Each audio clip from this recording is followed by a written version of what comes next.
Hello, Scrappy Peeps! Suzanna here today, and I am guest designing for Scrapbook Your Joy, sharing this particular sketch-inspired layout using the Sunkissed Cocoa Vanilla Studios collection. So this is week 3 of the Sketches for 6x6 paper pads class that I am taking, and what I tried to show you is that there are 3 squares and 3 photos. I started out with squares, so those pattern papers from Cocoa Vanilla Studio were squares laid out exactly like the sketch called for, slightly overlapping and up and down. But I wanted to, my daughter is in a bookstore for the first time in forever, and I wanted to turn those squares into book stacks. So that's literally what I did.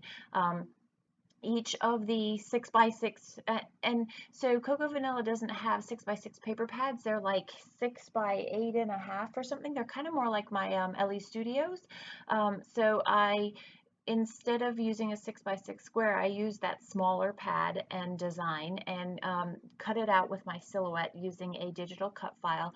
I used cardstock for the outline, and then instead of 3 pictures, I have 2 pictures, but I still have that third rectangle as my journaling spot instead. So that's how I converted this sketch to work for me.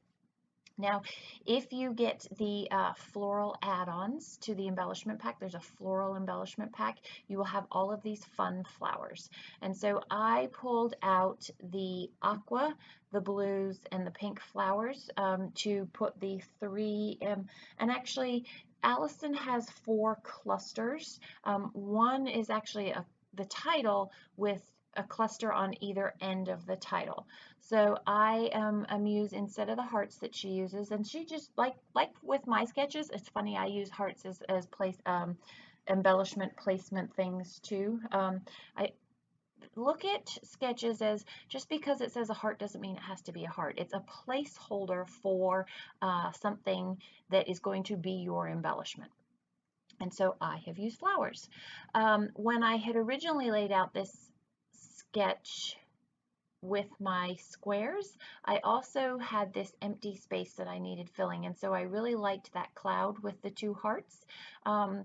But it doesn't work so much here with the book stacks instead of the squares, and so that is, I really wanted to incorporate it in somehow, but I don't. And something else I wanted to draw your attention to is the weight of those pattern papers there. So that navy is actually a leopard print, and then you have that lighter floral that's got the white overlay for the books, and then you have the pink, which is pink stripes, tone on tone, and again with that lighter pink overlay for the books.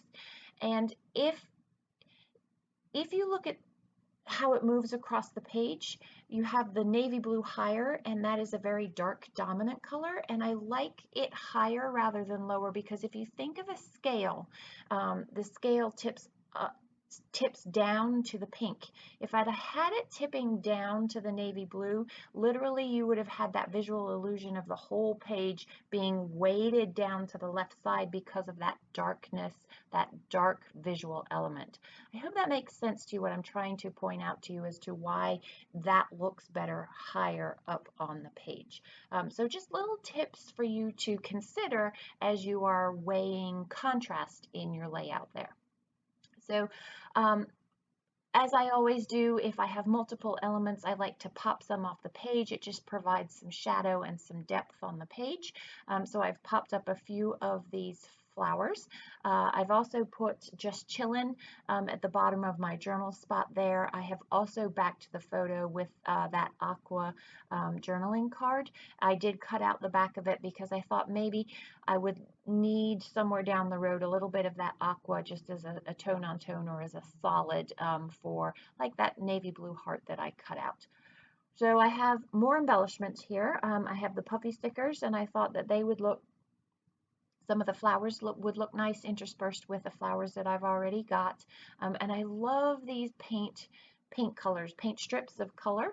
And so I'm going to layer 3 of them and put that as a nice contrast to the weight of that elevated book stack on the left-hand side over here on the right. And so again, it gives you that visual of the scales tipping to your right. And that adds to it with those 3 stripes there. So you'll see, while it looks okay here, it's kind of bothering me, but I think, oh, I know I'm going to put a big title that might cover it, and that might bring more balance to the layout. So I have that pink flower, and then I put the big pink flower, and while I like the balance of the big pink flower to the book, I don't like it because it becomes this glaring object at the bottom left-hand side of the page. So I go back to my small flower. I also like the small flower with the smaller aqua flower or the darker aqua flower added there because it's more proportional to my daughter, where she's standing in full frame there, where that picture is.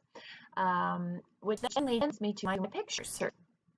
So I went with this color palette because the very dominant pictures in the photos, other than the multicolors of the books, are her pink mask that she's wearing in the close-up, and then her swim parka is navy blue. And so that's why I went with the blue and the pink, to bring out those pictures, to draw out the colors and draw them out on the page as I'm telling the story. The rest of this is embellishment, really, just for fun. So I pulled out these letters, and you can see I have the same aqua, and I thought I really want all 3 colors again to really draw attention to the 3 colors, which draws attention to the pictures and the story and the title here.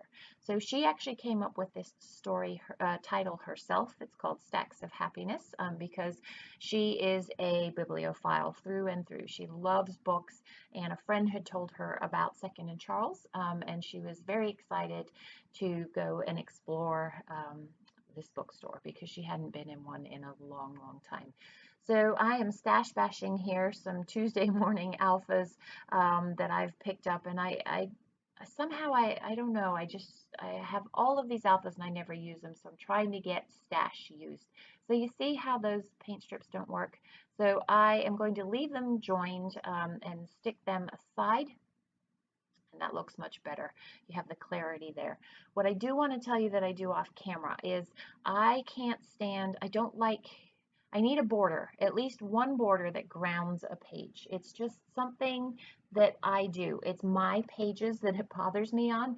And also this tends to be a little bit weighted down towards the bottom of the page. I think I have 2 inches-ish of empty space, and I only have an inch of empty space down the bottom. So I'm going to tear a piece of cardstock and put it, actually not cardstock, of pattern paper, and it is not from Cocoa Vanilla, it's from my stash that's blue up the top.